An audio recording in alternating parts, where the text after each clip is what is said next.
Okay, so the classical theories, as we saw, particularly the Brown and Levinson theory, was enormously successful, has had a huge influence on the field. People have done a lot of work. But as I said towards the end of the discussion, people started wondering whether, different cultures might have different things.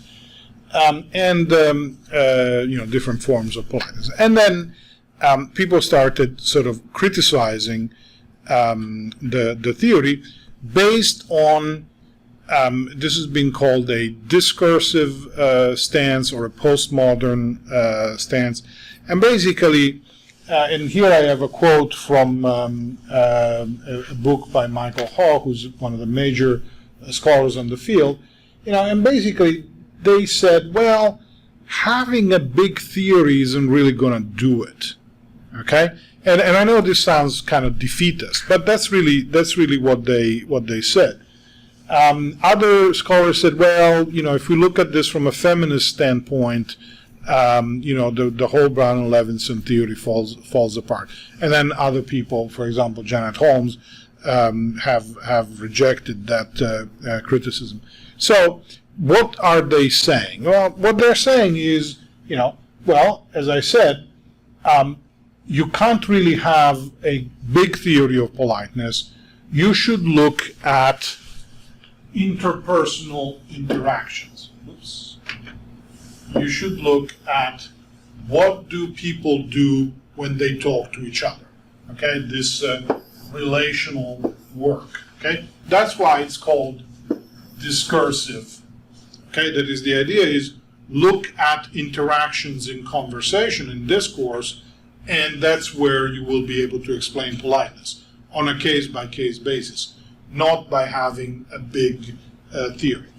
And in fact, Watts was one of the proponents of the second wave theories, says ultimately you can't even define what politeness is.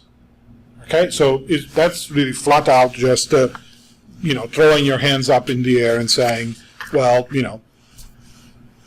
beats me. That's the kind of approach. So what are then the characteristics of the second wave theories? Okay, well, first of all, as I said, an emphasis on discourse, okay? In other words, what are the norms that, constitute reality, right? So who says that you were supposed to say hi, you were supposed to greet each other when we walk in, in the office in the morning, right? It's just a convention. We could have a different convention where we don't greet each other, we just, walk by, right? So, that's so that's the social norms that you want to study. Okay. Well, then interaction, as I said, the relational work that we mentioned before. How the speakers themselves evaluate the exchange. So if the speaker says, "Well, that was rude," then you would have a clue that there was an issue. Focusing on the rapport, the relationships between the speakers. Yeah. Now, a major point, and it's a good point, is face and politeness don't match necessarily. So not all of face work is related to politeness. Okay, that's a very good. That's very good. That's a very good point. And generally speaking, they criticize the whole rational model of communication that politeness is based on. Partly because they say, well, it's too much emphasis on the speaker, not enough on the hearer. Okay, notice how here they're saying, what is the evaluation of the speaker, right? Not just what were the intentions of the speakers. And then this idea that it's a very individualistic theory, as opposed to other societies, other cultures that might have less individualistic theories. So So this happened in the field of the study of politeness. The people, started looking at politeness at the rational theories of politeness critically. And there was an article by Gino Ellen in 2001 that kind of is very influential, that sparked this. So if you're interested in this, you may want to look that article up in the bibliography that's at the end of the slides. Now, after this, you got a third wave, and these are the most recent theories. And essentially, this is the key here. They're a synthesis of the second wave and the first wave. Okay, and that's really the best way to look at this. Okay, so here I've given you some sort of general ideas of what they say. Here politeness is a social practice. That would be a second wave theory. Reconsidering positive and negative phase, that would be looking sort of recuperating the original rational thing. Same thing here, Granger, who coined the term third wave, by the way. Again, looking at Austin and Grice and Searle, while also the ethnomethodological approach is discursive, right, by definition. And then the work of Marina Terkurafi in the past 10 years or so, and she introduces this idea of conventionalization, which we're going to talk about, and also rehabilitates Grice and says, no, on second thoughts, we were kind of throwing out the baby with the bathwater with the second phase theories. Another very important aspect of third wave is an interest in impoliteness, which makes me very happy, because I always thought that impoliteness was a really important topic. And the basic idea here is that, well, in the classical theories, and it wasn't even much very significant in the second wave theories, the idea is that, well, you're impolite if you're not polite. But in fact, you have to be actively impolite. It's not enough not to be polite, to be impolite. You have to actually go out of your way to be rude. And there are ways of being rude that are different in each culture and in each society. Okay? So Culpeper is the big name on impoliteness. He's a very rude person. No, he's not. I'm joking. But he's published a lot. He was one of the first people. And you have a website here. If you're interested, you can go and look it up. So, as I said, new ideas that come up. So one is this idea of looking at ritual, okay? And so what's ritual? Well, ritual is an institutionalized kind of behavior, okay? And what they do is that these behaviors regulate social encounters, okay? So greeting each other in the morning when you first see one another is a ritualized regulation of a social encounter. Otherwise, you wouldn't know what to do. But the rule is, well, you say hi when you first meet. Okay? Now, these rules are different from societies to society. So, for example, a fascinating thing that I noticed when I first came to this country is that in this country, you shake hands only the first time that you meet. In Italy, you shake hands every day the first time that you meet. Okay? So every day you actually shake hands. Every time that you meet, you shake hands. And sometimes Europeans get confused about these things. Okay? And so the idea that Terkurafi brings in is, politeness is more than just greeting. It's a set of conventional forms. It's part of this set of conventions on how to interact. Okay? And so, there are linguistic formulas.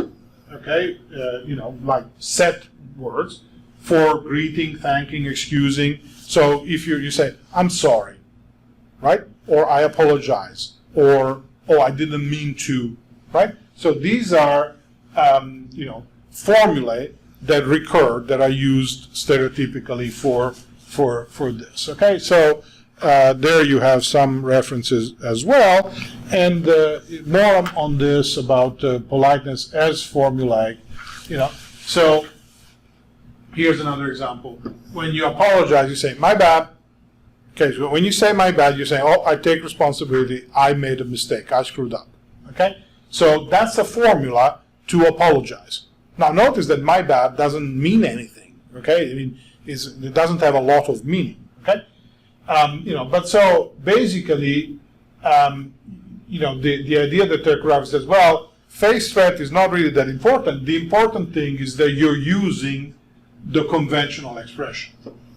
Okay, and that's what Terkurafi stresses, is that you're using the conventional expression. Now, this is very true, and there is this study here that she quotes, I think, where if you have a sentence that's like this X and P is whatever, so this book is or looks really, and then there is an adjective, 50% of the data are explained by these 5 adjectives.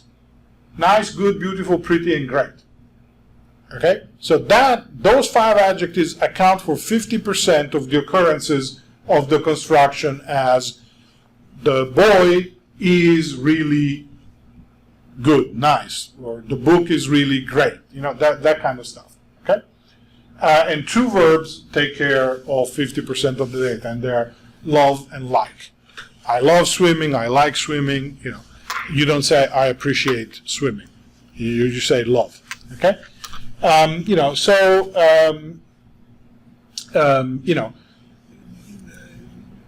These expressions, these conventionalized expressions, are used very, very frequently. 50% of the data, that's a lot. Okay? And then, she points out another thing, that even offensive gestures are conventionalized. Okay? So in order to offend people, you need to follow a certain convention. If I do this, you're not offended. If I raised only my middle finger, you would have been. Okay? In Italy, it's a completely different thing. So again, culturally speaking, they're different things. So let me tell you this story. That's the example. And I said, so in this country, there is this famous poster of Rosie the Riveteer, which was used in World War II to get women to go work in factories, where she's rolling up her sleeve and going to work, and she has this gesture. Okay? In Italy, this gesture is exactly the equivalent of raising your middle finger. So the first time that I saw the Rosie the Riveteer poster, I was like, oh wow, I want that poster in my room, because it was hilarious. Okay? So again, the point is, it's conventional, right? In this country, it's not offensive at all. In Italy, it's hilarious because it's incredibly offensive, but of course no one understands that it's incredibly offensive, in the original poster, right? So the point here is, even offensive gestures are conventionalized and vary across different cultures.